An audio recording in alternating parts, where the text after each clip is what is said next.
অনেকদিনের ইচ্ছা ছিল এরকম হাত ভর্তি গোল্ড পরবো। আর আজকে আমার ইচ্ছাটা পূরণ হলো। তাই আমি আজকে অনেক খুশি। গোল্ডের দাম অনেক বাড়ার পরও কেন আজকে হঠাৎ করে গোল্ড কিনলাম? আর কেনই বা এরকম লাল বেনারসি কাতান কিনতে হইলো? সেটা নিয়েই থাকছে আজকের এই ব্লগটা। তো welcome to our another new blog. এই ব্লগটা হচ্ছে একটা শপিং ব্লগ। তো আজকে আমরা শপিং করতে যাব আমার দেবরের বিয়ের জন্যে। তো ফার্স্টে আমরা ডিসাইড করি শপিং এর শুরুটা হবে গোল্ড কেনা দিয়ে। তো আজকে আমরা চলে যাই মিরপুর 10-এ এফএস স্কয়ারে। আসতে আসতেই দেখা হয়ে গেল আমার হাজবেন্ডের একটা ফ্রেন্ডের সাথে। দেন আমরা সরাসরি চলে যাই স্পার্কেল জুয়েলার্সে। আর এর আগেও স্পার্কেল জুয়েলার্স থেকে আমাদের অনেকগুলো গোল্ড কেনা হয়েছে রাফিউজের জন্য। তাদের কালেকশন গুলো অনেক বেশি সুন্দর। আর তার থেকেও বড় কথা, তাদের কাছে বাজেট ফ্রেন্ডলি অনেক আইটেম আছে যেটা দেখতে সুন্দর এবং পছন্দ হওয়ার মতো। তো আমরা ফার্স্টে আংটি কেনা থেকে শুরু করি। ফার্স্টে আমরা অনেকগুলো আংটি দেখি। এখানে যে আংটিগুলোই দেখতেছিলাম সেই আংটিগুলোই আমার ভালো লাগতেছিল। আমরা প্রায় 5-6টা আংটি পছন্দ করি, কিন্তু দেখতেছিলাম যেটা রেগুলার ওয়ারের জন্য সুইটেবল প্লাস আমাদের বাজেটের ভিতরেও থাকে। তো আমরা এইখানে 3টা আংটি দেখছি। 3টা আংটি অনেক বেশি ভালো লাগছে। আমরা কনফিউজড হয়ে যাইতেছিলাম যে কোনটা নিব। দেন আমি আমার শ্বশুর বাবারে ফোন দেই, বাবারে বলি যে দেখেন কোনটা আপনার ভালো লাগে। আমাদের কাছে তো এক একজনের এক একটা ভালো লাগতেছে, কিন্তু বাবা এখানে আমার উপরে ছেড়ে দেয় যেটা আমার বেশি ভালো লাগে। পরে আমরা একটা আংটি ফিক্স করি।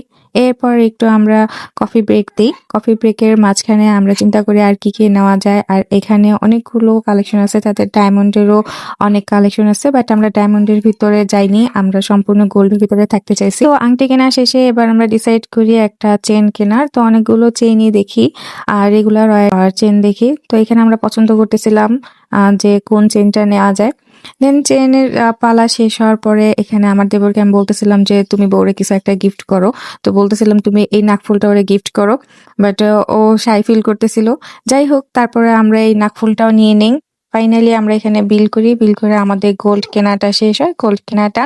এরপরে আমরা সরাসরি চলে যাই বউয়ের জন্য শাড়ি কিনতে। বিয়ের শাড়ি কিনতে আমরা চলে আসি মিরপুর বেনারসি পল্লীতে। এর থেকে বেস্ট আর কোথাও হয় না। আর এখানে এসেও আমরা লালের ভিতরেই খুঁজতেছিলাম যে একদম লাল টুকটুকা একটা শাড়ি নিব, বউকেও মানাবে, যেহেতু আমাদের বউটা মাসাল্লাহ অনেক সুন্দর। তো এখানে আমরা এখানে একটা শাড়ি নিই। শাড়ি নেওয়ার পরে সেকেন্ড শাড়িটাও পছন্দ করি। সেকেন্ড শাড়িটা কিনতে যে একটু বেশি কনফিউজ হয়ে যাচ্ছিলাম যে আসলে একটা তো নিলাম লালের ভিতরে, তো সেকেন্ড শাড়িটা আসলে এখন এত কোয়ালিটি আর এত কালেকশন, সত্যি কনফিউজ হয়ে যাওয়ার মতো। তারপরও যেটাই হোক, আমরা এখানে আরেকটা শাড়ি পছন্দ করি। আর এই 2টা শাড়ির ভিতরে আমাদের একটা শাড়ি অনেক বেশি ভালো লাগছে এবং এরপরে তাদের কাছে শাড়িটা দেই। শাড়ির পার পিকো এইসব তারা করে দেয়। বিয়ের জন্য প্রথম আর দ্বিতীয় শাড়ি কেনা ডান। এরপর আমরা চলে যাই বউয়ের জন্য সুতি শাড়ি কিনতে। সুতি শাড়ি কিনতে আমরা তাঁতঘরে আসি আর এখানে শাড়ি দেখায় এবং ওইখানে আমাদের পছন্দ হয়ে যায়।